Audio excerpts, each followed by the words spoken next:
So ito guys, ang product na to ay para to sa mga mamis kasi napakagamitin nito sa kitchen. Napakamura lang nito guys, sulit kayo mga mamis, talagang mapapakinabangan nyo ang bagay na to. So ito guys, ang aking ginagamit na bagong sponge na napakamura lang ninyo mabibili. Kapag 3 pieces yung chinek out nyo, mabibili nyo lang sa halagang 33 pesos. Kapag naman 5 pieces yung chinek out nyo, mabibili nyo lang sa halagang 53 pesos. Kapag naman 10 pieces gaya nito, 96 pesos lang. Imagine, sobrang mura, ang laki ng matitipid ninyo sa sponge na to. Tingnan natin guys, napakagandang gamitin nito.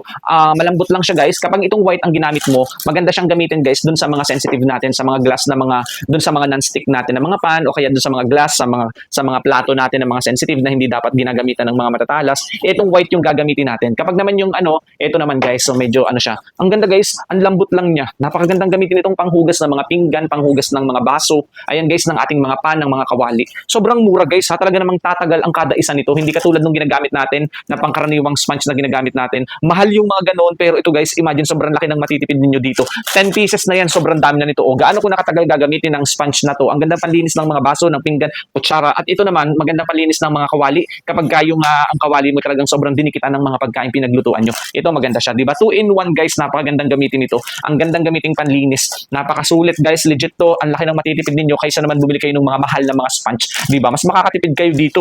Imagine kapag ginamit nyo tong white side, itong puting to, maganda siya sa mga baso, sa mga pinggan, kutsara, dun sa mga non-stickware natin. So ito naman para dun sa mga kawali na talagang may mga nakadikit na mga pinaglutuan natin na pagkain. Napakagandang gamitin, di ba? Sip pa, napakaganda guys, 2-in-1 na siya. Kaya kung ako sa inyo mga mamis and daddies, go check out na!